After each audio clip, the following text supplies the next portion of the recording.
Good morning dear student, सभी लोगों को मेरा नमस्कार। स्वागत करते हैं आप सभी का आपके अपने YouTube channel OD study point में। तो प्यारे दोस्तों, आज की क्लास में हम लोग स्टार्ट करेंगे फिजिक्स का एक नया चैप्टर, जिस चैप्टर का नाम है डियर स्टूडेंट ताप मिति एवं ऊष्मीय प्रसार।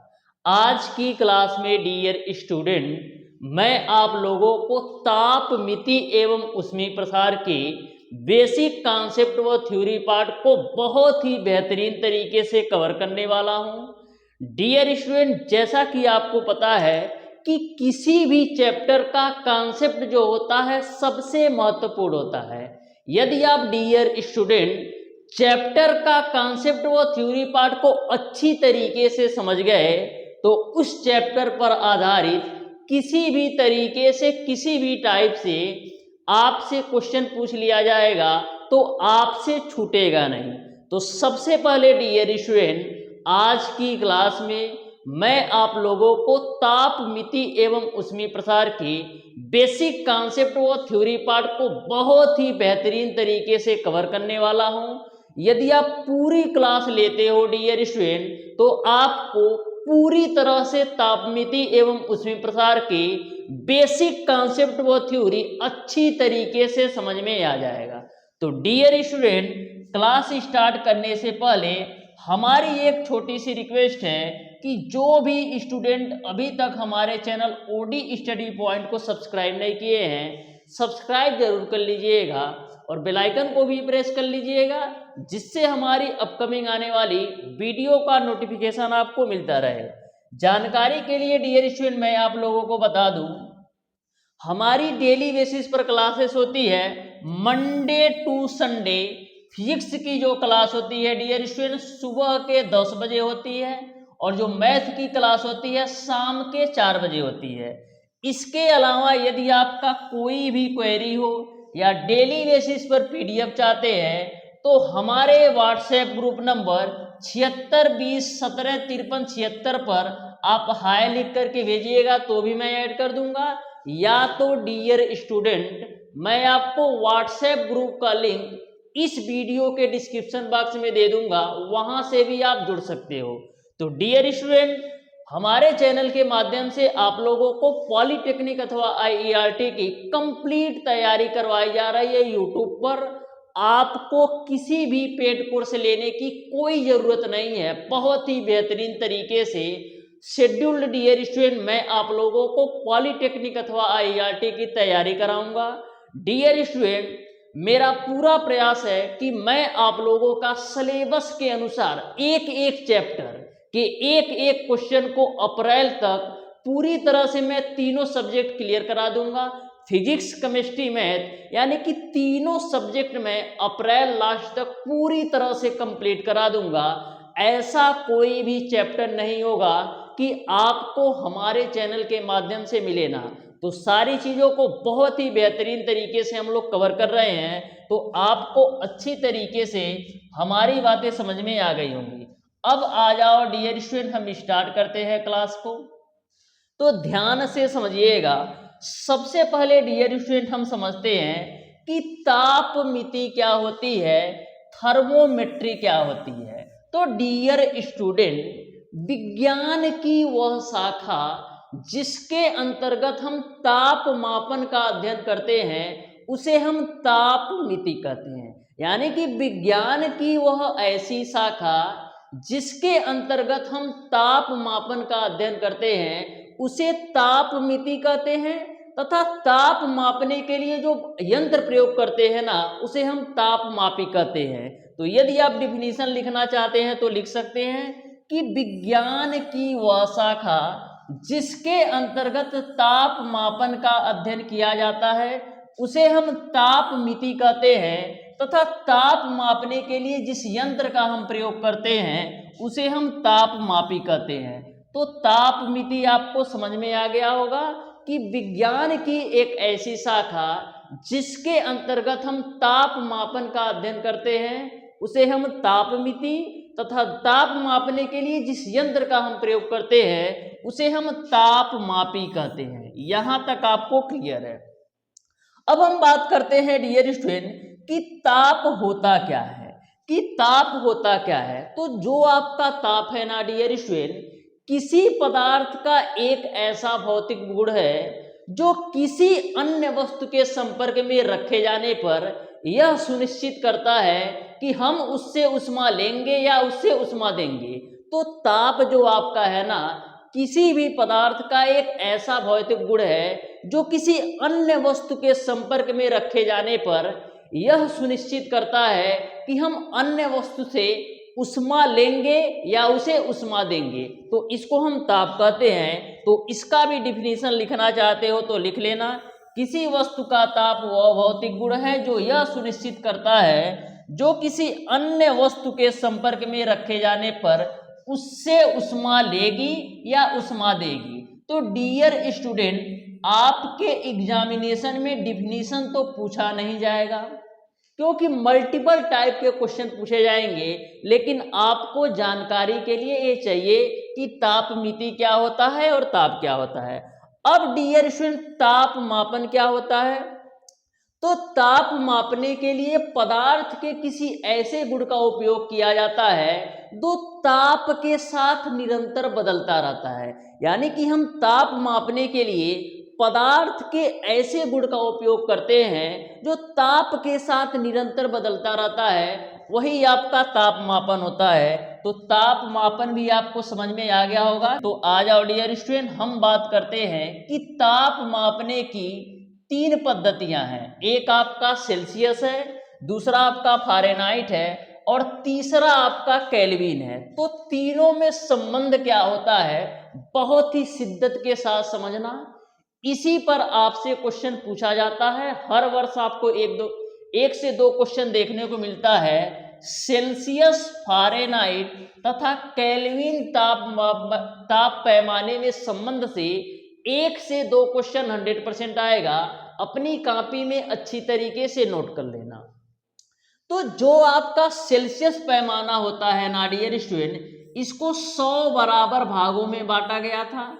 और जो आपका फारेनहाइट पैमाना होता है ना डियर स्टूडेंट, इसको 180 बराबर भागों में बांटा गया था। और जो आपका केल्विन पैमाना होता है ना डियर स्टूडेंट, इसको डियर स्टूडेंट 100 बराबर भागों में इसको भी बांटा गया था। तो यहां तक आपको समझ में आ गया होगा। डायरेक्ट क्वेश्चन पूछ सकता है कि सेल्सियस पैमाने को कितने बराबर भागों में बांटा गया था, तो आप कहोगे 100। फारेनहाइट पैमाने को कितने बराबर भागों में बांटा गया था, तो आप कहोगे 180। तो यहां तक आपको समझ में आ गया होगा। अब डियर स्टूडेंट, यह तो मैंने आपको बताया कि सेल्सियस, फारेनहाइट और केल्विन ताप पैमाने में संबंध क्या होता है। तो यह आपका संबंध होता है C/100 बराबर F - 32/180 बराबर K - 273/100 होता है। लेकिन इसको हम और मिनिमाइज कर सकते हैं। और मिनिमाइज क्या कर सकते हो, इसको भी ध्यान से देखो। तो हम 20 से काटेंगे तो 20 × 25 100 हो जाएगा। अब 20 नवा आपका 180 होता है और 20 × 25 यहाँ पर भी 100 हो जाएगा। तो इसको मैं इस तरीके से भी लिख सकता हूँ, डिग्री सेल्सियस बट्टे का 5 बराबर आपका हो जाएगा F - 32/9 बराबर में आपका हो जाएगा K - 273/5। तो इस फार्मूला को अच्छी तरीके से अपने दिमाग में नोट कर लेना, अपने नोटबुक में भी नोट कर लेना। इसी फार्मूला से एक से दो क्वेश्चन 100% आएगा। एक या दो क्वेश्चन 100% पूछेगा, अच्छी तरीके से अपनी कॉपी में नोट कर लो। इससे आपका एक से दो क्वेश्चन 100% पूछेगा। अब क्वेश्चन आपका किस तरीके से पूछेगा, इसको भी आप अच्छी तरीके से समझ लो कि आपका जो क्वेश्चन होगा किस तरीके से पूछेगा। तो जैसे डियर स्टूडेंट हम एग्जाम्पल के रूप में समझते हैं, तो एग्जाम्पल नंबर 1 हम लेते हैं डियर स्टूडेंट। यदि आपको बोल दिया जाए कि 9 डिग्री सेल्सियस को फारेनहाइट में बदलो। मैंने क्या बोला डियर स्टूडेंट, यदि आपको बोल दिया जाए कि 9 डिग्री सेल्सियस को फारेनहाइट में बदलो, 9 डिग्री सेल्सियस को फ़ारेनहाइट में बदलो। तो हमको करना क्या है, डिग्री सेल्सियस को फ़ारेनहाइट में बदलना है। तो हमको यह दोनों वैल्यू यानी डिग्री सेल्सियस और फ़ारेनहाइट वाला संबंध ले लेना है। तो डिग्री सेल्सियस फ़ारेनहाइट में संबंध होता है C/5 बराबर F माइनस 32/9। अब यहाँ पर 9 डिग्री सेल्सियस को फ़ारेनहाइट में बदलना है। तो डिग्री सेल्सियस के जगह पर आपका 9 आ जाएगा, बट्टे का 5 बराबर F माइनस 32/9। इसी को कैलकुलेट करो, इसी को कैलकुलेट करो तो देखो कितना होगा, 9 कितना होगा 81। अब 5 से गुणा करोगे तो 5F माइनस 32 बचे कितना होता है, 5 दूना 10, 5 तिया 15, 1 16, 160। तो यहाँ से डियर स्टूडेंट 5F की वैल्यू कितनी आ जाएगी, 160 आपका लेफ्ट साइड आएगा। तो 160 में आप 81 जोड़ोगे तो 241 हो जाएगा। क्या हो जाएगा, 241। अब 5 से काट दो तो 5 चौको 20, अब 5 40, 5 दूना 10, यानी कि फ़ारेनहाइट में जो वैल्यू आ जाएगी 48.2 आ जाएगी। तो इस तरीके से 9 डिग्री सेल्सियस का मान जो फ़ारेनहाइट में होगा वो आपका 48.2 फ़ारेनहाइट के बराबर होगा। तो इसी टाइप से क्वेश्चन पूछे जाएंगे, आपको अच्छी तरीके से समझ में आ गया होगा। एक एग्जाम्पल और मैं लेता हूं। यदि आपसे पूछ लिया जाए डियर स्टूडेंट, यदि आपसे पूछ लिया जाए डियर स्टूडेंट कि 78 फ़ारेनहाइट को आप डिग्री सेल्सियस में बदलो, 78 फ़ारेनहाइट को आप डिग्री सेल्सियस में बदलो, तो आपको पता है कि डिग्री सेल्सियस और फ़ारेनहाइट में संबंध क्या होता है, डिग्री सेल्सियस और फ़ारेनहाइट में संबंध होता है C/5 बराबर आपका होता है F माइनस 32/9। तो यहाँ पर आपको फ़ारेनहाइट को डिग्री सेल्सियस में बदलना है। तो C/5 F की वैल्यू आप रख दो 78 माइनस का 32 डिवाइडेड बाई 9। तो यहाँ से डियर स्टूडेंट C/5 हो जाएगा, 78 में से 32 घटाओ तो 8 में से 2 जाएगा 6 और 7 में से 3 जाएगा, कितना बचेगा, 7 में से 3 जाएगा आपका 4 बचेगा। फिर उसके बाद से 9, यहाँ से आप 9 से काटो तो 9 पचे 45 होगा और 9 एक कम 9 हो जाएगा, यानी कि 5.1 होगा। तो यहाँ से C की वैल्यू निकालोगे तो 25.5 होगा, यानी कि 25.5 डिग्री सेल्सियस हो जाएगा। तो इस तरीके से जो 78 फ़ारेनहाइट की वैल्यू है डिग्री सेल्सियस में 25.5 डिग्री सेल्सियस के बराबर है। तो अच्छी तरीके से आपको समझ में आ गया होगा कि डिग्री सेल्सियस को फ़ारेनहाइट में कैसे बदलते हैं और फ़ारेनहाइट को डिग्री सेल्सियस में बदलते हैं। इसी प्रकार से डियर स्टूडेंट, यदि आपसे पूछ लिया जाए कि 500 केल्विन को आप डिग्री सेल्सियस में बदल के दिखाओ, 500 केल्विन को डिग्री सेल्सियस में बदल के दिखाओ, तो हम संबंध किसमें लेंगे, डिग्री सेल्सियस और केल्विन का संबंध लेंगे। तो आपका क्या हो जाएगा, C/5 बराबर K माइनस का 273/5। क्यों मैंने ऐसा लिया, क्योंकि आपको डिग्री सेल्सियस से केल्विन से डिग्री सेल्सियस से बदलना है। तो हम डिग्री सेल्सियस और केल्विन में संबंध निकाल लिए, तो आपको मिल गया C/5 बराबर K माइनस 273/5। अब C/5 K की वैल्यू कितना है 500, 500 में से 273 घटाओगे तो कितना मिल जाएगा 227/5। तो यहाँ से आपका 5 से 5 कैंसिल होगा, तो C की जो वैल्यू आएगी वो आपका 227 डिग्री सेल्सियस आ जाएगा। C की जो वैल्यू आएगी वो आपका 227 डिग्री सेल्सियस आ जाएगा। तो आपको अच्छी तरीके से समझ में आ गया होगा। मैं बार बार आपको बोल रहा हूँ डियर स्टूडेंट कि आपसे 1 से 2 न्यूमेरिकल अच्छी तरीके से पूछेगा, या तो आपको डिग्री सेल्सियस से फ़ारेनहाइट में करने के लिए बोलेगा, या फ़ारेनहाइट को डिग्री सेल्सियस में बदलने के लिए बोलेगा, या केल्विन को डिग्री सेल्सियस में बदलने के लिए बोलेगा। तो यह फार्मूला आपके लिए बहुत ही इम्पॉर्टेंट है, इसको आप अच्छी तरीके से ध्यान में रख लीजिएगा।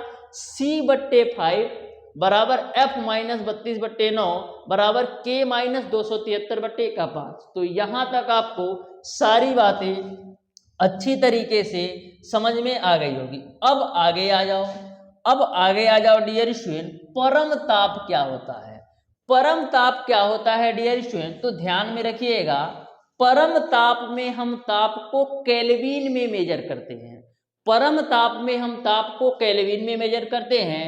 परम ताप को डियर स्टूडेंट हम T से रिप्रेजेंट करते हैं। यदि आपको डिग्री सेल्सियस को केल्विन में बदलना है तो क्या करते हो? 273 ऐड करते हो। तो ध्यान में रखिएगा कि परम ताप में हम ताप को केल्विन में मेजरमेंट करते हैं, और यदि डिग्री सेल्सियस को केल्विन में बदलना है तो उसमें हम 273 ऐड कर देते हैं। कितना? 273 ऐड कर देते हैं। तो कभी कभी उस पर भी न्यूमेरिकल पूछा जाता है, ठीक है। अब आ जाओ डियर स्टूडेंट, सेल्सियस तथा फारेनहाइट पैमानों पर तापांतर में क्या संबंध होता है, ये आपको बताना है। तापांतर का मतलब ये होता है कि तापों का अंतर। तापांतर का मतलब ये होता है कि तापों का अंतर। तो यदि आपका सेल्सियस पैमानों में जो आपका ताप का अंतर है C1 से होकर के C2 तक जाता है, यदि आपका सेल्सियस पैमाने में ताप का जो अंतर है C1 से C2 होता है, और वहीं पर जो आपका फारेनहाइट पैमानों में ताप का जो अंतर है वो आपका F1 से होकर के F2 होता है। ये बात आपको क्लियर समझ में आ गया होगा। मैंने बोला डियर स्टूडेंट कि यदि आपका सेल्सियस पैमाने में ताप का जो अंतर है C1 से C2 होता है, और फारेनहाइट पैमाने में जो ताप का अंतर है F1 से F2 होता है, तो C1 माइनस C2 के जगह पर हम क्या लिख सकते हैं? C1 माइनस C2 के जगह पर हम लिख सकते हैं डेल C, यानी कि तापांतर बराबर क्या हो जाएगा? C1 माइनस का C2। उसी प्रकार से फारेनहाइट पैमाने में F1 माइनस F2 के जगह पर हम क्या लिख सकते हैं? डेल F, यानी कि ताप का जो अंतर है डेल F की जो वैल्यू है F1 माइनस का F2 है, और जो आपका सेल्सियस पैमानों में ताप का अंतर है C1 माइनस का C2 के बराबर है। अब डियर स्टूडेंट हम इसको क्या लिख सकते हैं? हम लिख सकते हैं C1 माइनस का C2, और सेल्सियस पैमाने में आपने कितना पढ़ रखा है? अभी आपने फार्मूला पढ़ रखा है कि C/5 बराबर F माइनस 32, F माइनस 32 बट्टे का कितना होता है? 9। तो इसमें आपका कुछ नहीं होने वाला है तापांतर में, C के जगह पर C1 माइनस C2, और नीचे में आपका आ जाएगा 5, और F माइनस 32 के जगह पर क्या आ जाएगा? F1 माइनस का F2, क्योंकि हम तापांतर ले रहे हैं, और नीचे आपका 9 आ जाएगा। तो C1 माइनस C2 किसके बराबर है? तो C1 माइनस C2 आपका डियर स्टूडेंट डेल C के बराबर है, और नीचे आपका 5 है, और F1 माइनस F2 आपका डेल F के बराबर है, और नीचे आपका 9 है। तो इस संबंध को अच्छी तरीके से अपने कॉपी में नोट कर लेना डियर स्टूडेंट कि सेल्सियस तथा फारेनहाइट तापांतर में जो संबंध होता है डेल C/5 बराबर डेल F बट्टे का 9 होता है। उसी प्रकार से केल्विन का भी आप निकाल सकते हो, उसी प्रकार से केल्विन पैमाने का भी आप निकाल सकते हो। तो यहां तक आपको अच्छी तरीके से समझ में आ गया होगा कि सेल्सियस तथा फारेनहाइट पैमानों पर तापांतर में जो संबंध होता है डेल C/5 बराबर डेल F बट्टे का 9, जो डेल C होता है सेल्सियस पैमानों में ताप का अंतर होता है, और जो डेल F होता है फारेनहाइट पैमानों में ताप का अंतर होता है। तो इसको आप अच्छी तरीके से नोट कर लेना, डायरेक्ट क्वेश्चन आपसे पूछा जाता है। अब आ जाओ मेरे प्यारे दोस्तों, नेक्स्ट टॉपिक पर चलते हैं, जो कि आपका है ऊष्मीय प्रसार। बहुत ही बेहतरीन टॉपिक है, और एक न्यूमेरिकल तो 100% आएगा। कॉपी में नोट कर लो, एक आपका सेल्सियस फारेनहाइट से क्वेश्चन, और एक आपका इससे। 2 क्वेश्चन बनेंगे तो बनेंगे, इस बात की मैं गारंटी देता हूं। अब डियर स्टूडेंट हम बात करते हैं कि ऊष्मीय प्रसार होता क्या है। तो जब डियर स्टूडेंट हम किसी भी पदार्थ को गर्म करते हैं ना, तो उसके जैसे ताप में वृद्धि होती है ना, तो पदार्थ के अनेक भौतिक गुण बदल जाते हैं, जिससे पदार्थ के आकार में भी परिवर्तन हो जाता है। इसी को हम ऊष्मीय प्रसार कहते हैं। जैसे मान लो डियर स्टूडेंट, कोई आपका एक ए पदार्थ है, ए मान लो ये पेन मेरा हमारा एक कोई पदार्थ है।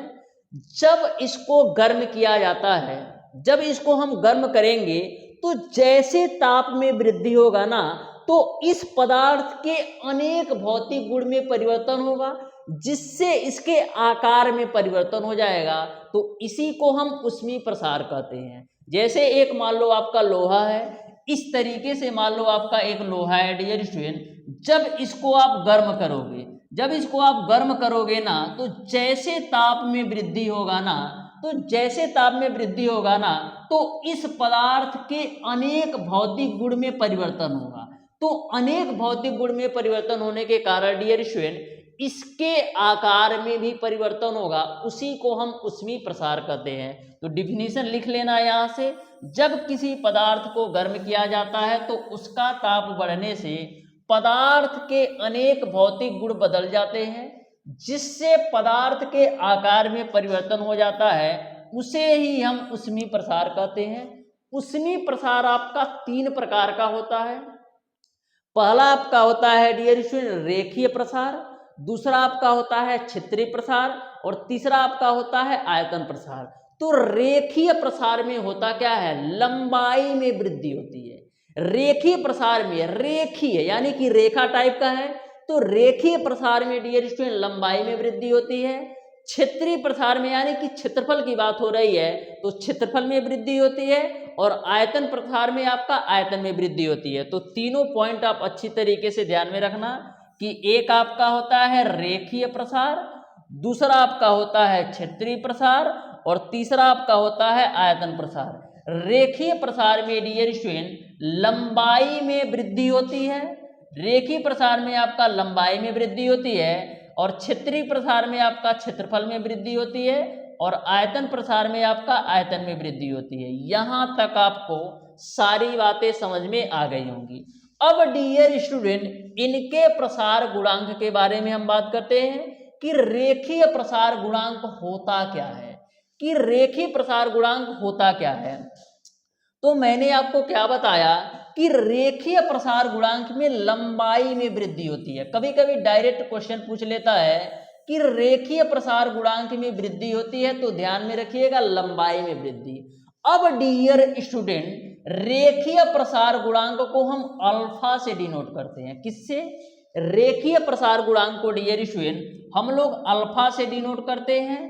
तो रेखीय प्रसार गुणांक बराबर होता क्या है, तो रेखीय प्रसार गुणांक अल्फा बराबर आपका होता है लंबाई में वृद्धि। अच्छी तरीके से फार्मूला नोट कर लेना, डायरेक्ट न्यूमेरिकल पूछा जाता है। तो लंबाई में वृद्धि बटे आपका होता है प्रारंभिक लंबाई, बटे आपका होता है डियर स्टूडेंट प्रारंभिक लंबाई, गुणे आपका होता है ताप वृद्धि। अच्छी तरीके से अपनी नोटबुक में नोट कर लेना कि जो रेखीय प्रसार गुणांक अल्फा की वैल्यू होती है लंबाई में वृद्धि बटे प्रारंभिक लंबाई गुणे ताप वृद्धि होता है। ये आपका रेखीय प्रसार गुणांक का फार्मूला है। तो यदि हम लंबाई में वृद्धि कितना होगा डेल एल के बराबर, और प्रारंभिक लंबाई एल के बराबर, और ताप में वृद्धि आपका डेल टी के बराबर, तो अच्छी तरीके से आपको फार्मूला पता होना चाहिए कि रेखीय प्रसार गुणांक का क्या होता है। रेखीय प्रसार गुणांक अल्फा की जो वैल्यू होती है डेल एल अपान एल गुणे डेल टी। जो डेल एल होता है लंबाई में वृद्धि, और जो एल होता है ये आपका लंबाई होता है प्रारंभिक लंबाई, और जो डेल टी होता है ताप में वृद्धि होता है। अब हम बात करते हैं कि रेखीय प्रसार गुणांक का मात्रक क्या होगा।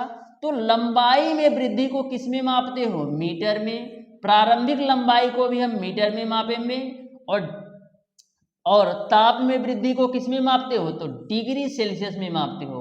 तो मीटर से मीटर कैंसिल होगा, तो आपको मिल जाएगा प्रति डिग्री सेल्सियस। तो ध्यान में रखिएगा कि रेखीय प्रसार गुणांक का जो मात्रक होता है प्रति डिग्री सेल्सियस होता है, और कैसे मात्रक आया ये भी आपको समझ में आ गया होगा। एक फिगर मैंने बना रखा है, ध्यान से देखोगे तो अच्छी तरीके से समझ में आएगा। यह डियर स्टूडेंट आपकी रेल की पटरी है, तो बीच में जगह क्यों छोड़ा गया है? यह डियर स्टूडेंट आपकी रेल की पटरी है, बीच में यह स्पेस क्यों छोड़ा गया है? बीच में यह स्पेस इसलिए छोड़ा गया है डियर स्टूडेंट, यह रेखीय प्रसार का ही कारण है। रेखीय प्रसार का इसलिए कारण है, जैसे गर्मियां बढ़ेंगी ना डियर स्टूडेंट, जैसे गर्मियां बढ़ेंगी ना तो इसके लंबाई में वृद्धि होगी, तो लंबाई में वृद्धि होने की वजह से यहाँ पर गैप छोड़ा जाता है, जिससे लंबाई में वृद्धि होने पर आपका जो रेल का ट्रैक है ना बेंड ना हो, टेढ़ा ना हो, इसीलिए डियर स्टूडेंट यहाँ पर क्या किया जाता है, इसीलिए यहाँ पर गैप छोड़ा जाता है। तो कभी कभी इस तरीके से पूछ लिया जाता है कि रेल पटरियों के बीच जगह क्यों छोड़ी जाती है? तो रेल पटरियों के बीच जगह इसलिए छोड़ी जाती है क्योंकि गर्मियों में इनका रेखीय प्रसार होता है, जिससे इनके लंबाई में वृद्धि होती है, तो पटरियां जो है डैमेज ना हो, इसीलिए डियर स्टूडेंट रेल के पटरियों के बीच थोड़ी सी जगह खोली जाती है। तो यह डियर स्टूडेंट रेखीय प्रसार का बहुत ही बेहतरीन एग्जाम्पल है कि रेल की पटरियों के बीच जो है जगह छोड़ी जाती है। ठीक है, यहां तक आपको क्लियर है। अब आ जाओ डियर स्टूडेंट, हम बात करते हैं क्षेत्रीय प्रसार गुणांक के बारे में। तो क्षेत्रीय प्रसार गुणांक में किसकी वृद्धि होती है? तो क्षेत्रीय प्रसार गुणांक में डियर स्टूडेंट क्षेत्रफल में वृद्धि होती है। क्षेत्रीय प्रसार गुणांक में डियर स्टूडेंट क्षेत्रफल में वृद्धि होती है। तो यहां पर भी आपका सिंपल सा फार्मूला निकल के आएगा। क्षेत्रीय प्रसार गुणांक को हम लोग बीटा से डिनोट करते हैं। क्षेत्रीय प्रसार गुणांक को हम लोग बीटा से डिनोट करते हैं। तो क्षेत्रीय प्रसार गुणांक बीटा बराबर क्या होता है? क्षेत्रीय प्रसार गुणांक बीटा बराबर क्या होता है? क्षेत्रीय प्रसार गुणांक बीटा बराबर आपका होता है क्षेत्रफल में वृद्धि। सेम फार्मूला है, बस वहां पर जहां लंबाई में वृद्धि था ना, वहां क्षेत्रफल में वृद्धि आ जाएगा। वहां पर प्रारंभिक लंबाई था ना, तो यहाँ पर प्रारंभिक क्षेत्रफल आ जाएगा, बस, और सारी चीजें सेम है। तो देखो क्षेत्रीय प्रसार गुणांक बराबर क्या होगा? क्षेत्रफल में वृद्धि, क्षेत्रफल में वृद्धि बटे आपका होगा प्रारंभिक क्षेत्रफल, बटे आपका होता है डियर स्टूडेंट प्रारंभिक क्षेत्रफल, प्रारंभिक क्षेत्रफल गुणे आपका होता है डियर स्टूडेंट ताप वृद्धि। तो अच्छी तरीके से इसको भी आप अपनी कॉपी में नोट कर लेना कि आपका जो क्षेत्रीय प्रसार गुणांक होता है क्षेत्रफल में वृद्धि बटे प्रारंभिक क्षेत्रफल गुणे ताप वृद्धि होता है। तो अच्छी तरीके से अपनी नोटबुक में इसको भी नोट कर लेना, इस पे भी न्यूमेरिकल पूछा जा सकता है। तो यहाँ पर आपका क्षेत्रीय प्रसार गुणांक बीटा की वैल्यू क्या होगा? क्षेत्रफल में वृद्धि आपका डेल ए होगा, प्रारंभिक क्षेत्रफल आपका ए होगा, और ताप वृद्धि आपका डेल टी होगा। यहाँ पर भी यदि हम यूनिट की बात करें, यहाँ पर भी डियर स्टूडेंट यदि हम यूनिट की बात करें तो क्षेत्रफल में वृद्धि का मीटर स्क्वायर आपका मात्रक होगा, प्रारंभिक क्षेत्रफल का भी मीटर स्क्वायर मात्रक होगा, और ताप वृद्धि का जो मात्रक होगा वो आपका डिग्री सेल्सियस। तो मीटर स्क्वायर से मीटर स्क्वायर कैंसिल, तो फाइनली आपको मिल जाएगा प्रति डिग्री सेल्सियस। तो ध्यान में रखिएगा, चाहे आपका क्षेत्रीय प्रसार गुणांक हो, चाहे आपका रेखीय प्रसार गुणांक हो, चाहे आपका आयतन प्रसार गुणांक हो, सबके मात्रक डिग्री सेल्सियस आते हैं, प्रति डिग्री सेल्सियस ही होता है। तो यहां तक आपको क्लियर है। यहां पर आप देख सकते हो मैंने एक फिगर ड्रा किया है। ए जो है, ध्यान से देखना, ए जो है किसी भी पदार्थ का, ए आपका क्षेत्रफल वाला एरिया, यानी इतना जो एरिया है ये आपका क्षेत्रफल वाला एरिया है, और यह जो है क्षेत्रफल में जो वृद्धि होता है ए वाला एरिया है, जो क्षेत्रफल में वृद्धि होता है ए वाला एरिया है। तो ध्यान में रखिएगा, क्षेत्रीय प्रसार गुणांक में आपका क्षेत्रफल में वृद्धि होता है, तो ए वाली जो एरिया मैं सेट कर रहा हूं ना, ये आपका क्षेत्रफल में वृद्धि है, और ए वाला जो एरिया है, ध्यान से देखना मैं कलरिंग कर रहा हूं, और ए वाला जो एरिया आपका है ना, ये आपका प्रारंभिक क्षेत्रफल है, और जो मैंने सेट किया है ना, ये आपका क्षेत्रफल में वृद्धि है। तो बस इतना ध्यान में रखना है कि क्षेत्रीय प्रसार गुणांक में क्षेत्रफल में वृद्धि होता है और इसका फार्मूला जो होता है क्षेत्रफल में वृद्धि बटे प्रारंभिक क्षेत्रफल गुणे आपका होता है ताप वृद्धि। यूनिट तो मैंने बता दिया है।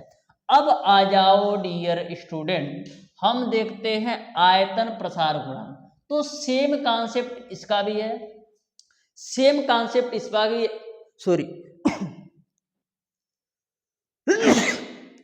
तो आयतन प्रसार गुणांक का भी सेम कॉन्सेप्ट है कि आयतन प्रसार गुणांक में डियर स्टूडेंट आयतन में वृद्धि होती है। देखो नाम में ही छुपा है, आपको अलग से रटने की बिल्कुल जरूरत नहीं है, नाम में ही छुपा है।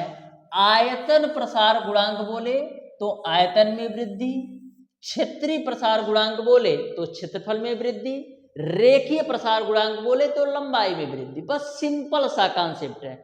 और फार्मूला को भी एक तरीके से याद कर सकते हो, आयतन प्रसार गुणांक बराबर क्या होगा, आयतन में वृद्धि बटे प्रारंभिक आयतन गुणे ताप वृद्धि। क्षेत्रीय प्रसार गुणांक बोले तो क्षेत्रीय क्षेत्रफल में वृद्धि बटे प्रारंभिक क्षेत्रफल गुणे ताप वृद्धि। उसी प्रकार से रेखीय प्रसार गुणांक पूछे तो लंबाई में वृद्धि बटे प्रारंभिक लंबाई गुणे ताप वृद्धि। तो बिल्कुल सिंपल सा कॉन्सेप्ट है, अच्छी तरीके से ध्यान में रख लेना। तो यहाँ पर हम आयतन प्रसार गुणांक को हम गामा से डिनोट करते हैं। तो जो आयतन प्रसार गुणांक गामा की वैल्यू होती है ना, वो क्या होता है, आयतन में वृद्धि, आयतन में वृद्धि,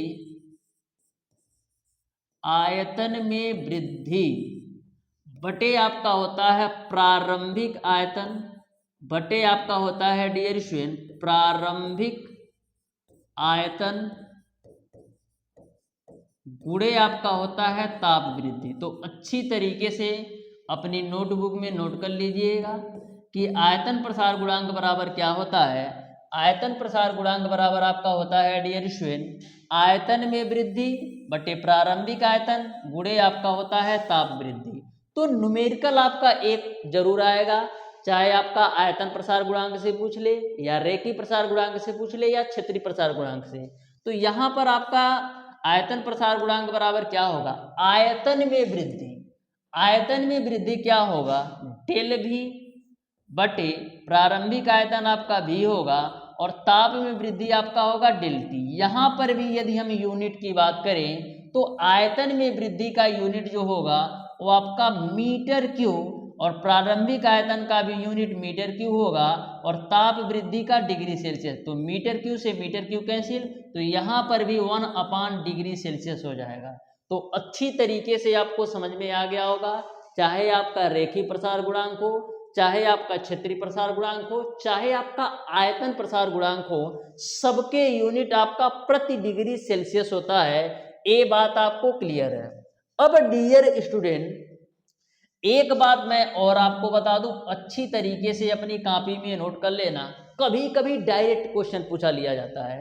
जो आपका आयतन प्रसार गुणांक गामा की वैल्यू होती है ना, वो आपका रेखीय प्रसार गुणांक के तिगुने के बराबर होता है। अच्छी तरीके से इसको नोट करना कि जो आपका आयतन प्रसार गुणांक गामा की वैल्यू होती है ना, वो रेखीय प्रसार गुणांक के तिगुने के बराबर होती है। और जो आपका क्षेत्रीय प्रसार गुणांक बीटा की वैल्यू होती है ना, वो आपका रेखीय प्रसार गुणांक के 2 गुने के बराबर होता है। यह दोनों पॉइंट अच्छी तरीके से अपनी कॉपी में नोट कर लेना कि जो आपका आयतन प्रसार गुणांक होता है वह रेखीय प्रसार गुणांक का तिगुना होता है और जो आपका क्षेत्रीय प्रसार गुणांक होता है ना, वो आपका रेखीय प्रसार गुणांक का 2 गुना, यानी आयतन प्रसार गुणांक रेखीय प्रसार गुणांक का तिगुना और क्षेत्रीय प्रसार गुणांक रेखीय प्रसार गुणांक का 2 गुना होता है। तो दोनों ही कॉन्सेप्ट अच्छी तरीके से ध्यान में रख लेना। आयतन प्रसार गुणांक रेखीय प्रसार गुणांक का तिगुना होता है, आयतन प्रसार गुणांक रेखीय प्रसार गुणांक का तिगुना होता है और क्षेत्रीय प्रसार गुणांक जो आपका होता है और रेखीय प्रसार गुणांक का 2 गुना होता है, 2 गुना होता है। तो अच्छी तरीके से ध्यान में रख लेना। अब डियर स्टूडेंट यदि आपसे पूछ लिया जाए कि रेखीय प्रसार गुणांक, क्षेत्रीय प्रसार गुणांक और आयतन प्रसार गुणांक में हमें संबंध बता दो, तो ध्यान से समझिएगा। रेखीय प्रसार गुणांक को हम लोग किससे डिनोट किए थे, अल्फा से, और क्षेत्रीय प्रसार गुणांक को हम लोग किससे डिनोट किए थे, बीटा से, और आयतन प्रसार गुणांक को हम लोग डिनोट किए थे गामा से। यहाँ तक आपको क्लियर समझ में आ गया होगा कि रेखीय प्रसार गुणांक को मैंने अल्फा से डिनोट किया, क्षेत्रीय प्रसार गुणांक को बीटा से और आयतन प्रसार गुणांक को गामा को। तो अल्फा की वैल्यू तो अल्फा ही रहेगी। मैंने अभी आपको बताया कि जो आपका क्षेत्रीय प्रसार गुणांक होता है रेखीय प्रसार गुणांक का दोगुना होता है, यानी क्षेत्रीय प्रसार गुणांक बीटा की जो वैल्यू होगी वो आपका 2 अल्फा के बराबर होगी। वहीं पर मैंने आपको बताया कि जो आपका आयतन प्रसार गुणांक होता है रेखीय प्रसार गुणांक के तिगुने के बराबर होता है, यानी कि गामा की जो वैल्यू होगी 3 अल्फा के बराबर होगी। अब देखो अल्फा अल्फा अल्फा से कट जाएगा, तो यहाँ से आपको एक संबंध मिलेगा 1:2:3, यानी कि हम कह सकते हैं अल्फा बीटा और गामा में जो संबंध होता है 1:2:3 होता है। तो अच्छी तरीके से यह भी आपको समझ में आ गया होगा। डायरेक्ट क्वेश्चन पूछ लिया जाता है कि रेखीय प्रसार गुणांक, क्षेत्रीय प्रसार गुणांक और आयतन प्रसार गुणांक में संबंध क्या होता है, तो 1:2:3 होता है।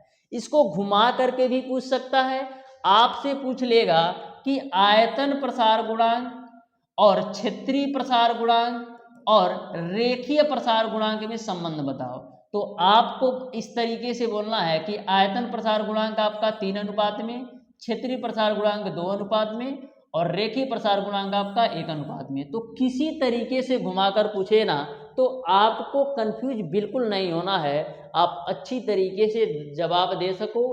इसलिए मैं सारी चीज़ों को बहुत ही बेहतरीन तरीके से आपको बता रहा हूँ। आ जाओ नेक्स्ट कॉन्सेप्ट पर डियर स्टूडेंट, हम बात करते हैं द्रव में ऊष्मीय प्रसार। तो जो आपका द्रव में ऊष्मीय प्रसार होता है ना डियर स्टूडेंट, 2 प्रकार का होता है। एक आपका होता है आभासी प्रसार और एक आपका होता है वास्तविक प्रसार। तो आभासी प्रसार होता क्या है? आभासी प्रसार होता क्या है? तो आभासी प्रसार में केवल हम द्रव के प्रसार को ध्यान में रखते हैं। आभासी प्रसार में डियर स्टूडेंट केवल हम द्रव के प्रसार को ध्यान में रखते हैं, बर्तन के प्रसार को ध्यान में नहीं रखते हैं। तो सिंपल सा कॉन्सेप्ट ध्यान में रखिएगा कि आभासी प्रसार में हम केवल द्रव के प्रसार को ध्यान में रखते हैं, बर्तन के प्रसार को ध्यान में नहीं रखते हैं। वहीं पर जो आपका वास्तविक प्रसार होता है डियर स्टूडेंट, इसमें हम द्रव और बर्तन दोनों के प्रसार को ध्यान में रखते हैं। जो आपका वास्तविक प्रसार होता है इसमें हम द्रव और बर्तन दोनों के प्रसार को ध्यान में रखते हैं। तो आपको आभासी प्रसार और वास्तविक प्रसार समझ में आ गया होगा कि जो आपका आभासी प्रसार होता है द्रव का, उसमें केवल हम द्रव के प्रसार को ध्यान में रखते हैं और बर्तन के प्रसार को ध्यान में नहीं रखते हैं। लेकिन जो आपका वास्तविक प्रसार होता है इसमें द्रव और बर्तन दोनों के प्रसार को ध्यान में रखते हैं। तो यदि आप डिफिनीशन लिखना चाहते हैं तो अच्छी तरीके से लिख लेना। तो यहाँ पर डियर स्टूडेंट यदि हम बात करें कि द्रव का वास्तविक प्रसार क्या होगा, तो द्रव का जो वास्तविक प्रसार होगा ना डियर स्टूडेंट, वो आपका द्रव के आभासी प्रसार प्लस बर्तन के प्रसार के बराबर होगा। यहाँ तक आपको सारी चीजें समझ में आ गई होंगी। अब आ जाओ नेक्स्ट डियर स्टूडेंट, द्रव के वास्तविक तथा आभासी प्रसार गुणांक में संबंध क्या होता है। द्रव के वास्तविक तथा आभासी प्रसार गुणांक में संबंध क्या होता है। तो सबसे पहले डियर स्टूडेंट आप समझो कि द्रव का आभासी प्रसार गुणांक होता क्या है।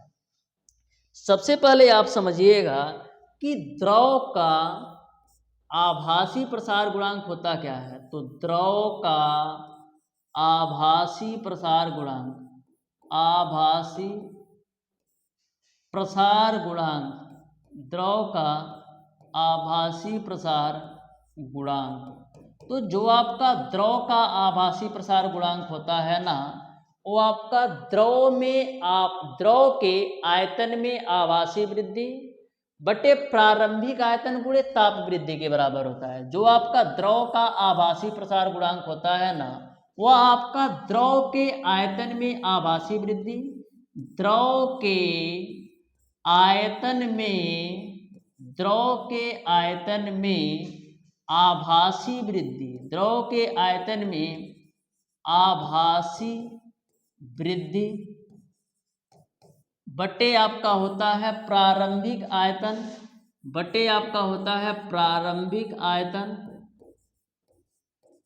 गुणे आपका होता है ताप वृद्धि, गुणे आपका होता है ताप वृद्धि। तो अच्छी तरीके से इसको भी नोट कर लेना। नेक्स्ट आपका फार्मूला आपको बताना है कि द्रव का वास्तविक प्रसार गुणांक होगा क्या। नेक्स्ट फार्मूला आप बताओ कि द्रव का वास्तविक प्रसार गुणांक होगा क्या। सेम कॉन्सेप्ट पर उसको भी बताना है। तो यहां पर डियर स्टूडेंट, यदि हम वास्तविक प्रसार गुणांक की बात करें तो हमारा क्या फार्मूला बनेगा, तो इसको भी आप अच्छी तरीके से नोट कर लो। द्रव का वास्तविक प्रसार गुणांक, तो द्रव का वास्तविक प्रसार गुणांक क्या होगा, तो द्रव का वास्तविक प्रसार गुणांक, तो द्रव का जो वास्तविक प्रसार गुणांक होगा वो क्या होगा, द्रव के आयतन में वास्तविक वृद्धि, द्रव के आयतन में वास्तविक वृद्धि, द्रव के आयतन में वास्तविक वृद्धि, द्रव के आयतन में वास्तविक वृद्धि बटे आपका हो जाएगा प्रारंभिक आयतन, बटे आपका हो जाएगा प्रारंभिक आयतन, आयतन गुणे आपका होता है ताप वृद्धि। तो सेम कॉन्सेप्ट है। यदि आपका आभासी है तो द्रव के आयतन में आभासी वृद्धि आएगी, यदि आपका वास्तविक है तो द्रव के आयतन में वास्तविक वृद्धि आएगी। बस सिंपल सा कॉन्सेप्ट है, आपको ज़्यादा सोचने की बिल्कुल ज़रूरत नहीं है। नीचे वाली वैल्यू तो आपका दोनों जगह सेम है। यदि आपका द्रव का आभासी प्रसार गुणांक पूछेगा तो द्रव के आयतन में आभासी वृद्धि और नीचे प्रारंभिक आयतन गुणे ताप वृद्धि हो जाएगा। यदि वास्तविक प्रसार गुणांक पूछता है तो द्रव के आयतन में वास्तविक वृद्धि बटे प्रारंभिक आयतन गुणे ताप वृद्धि होता है। तो दोनों को आप रिलेट करके अच्छी तरीके से याद कर सकते हो। अब हम बात करते हैं डियर स्टूडेंट, ये आपका पहला फार्मूला हो गया, ये आपका दूसरा फार्मूला होगा, ये आपका तीसरा फार्मूला। यदि आपसे पूछ ले कि बर्तन प्रसार गुणांक क्या होगा, तो सिंपल सा कॉन्सेप्ट है। बर्तन प्रसार गुणांक बराबर क्या होगा कि बर्तन के आयतन में वृद्धि बटे प्रारंभिक आयतन गुणे ताप वृद्धि। तो इसको भी नोट ही कर लो, इसको भी नोट कर लो। बर्तन प्रसार गुणांक, तो बर्तन प्रसार गुणांक, बर्तन प्रसार गुणांक बराबर क्या होगा, तो बर्तन प्रसार गुणांक बराबर क्या होगा, बर्तन के आयतन में, बर्तन के आयतन में, बर्तन के आयतन में वृद्धि, बर्तन के आयतन में वृद्धि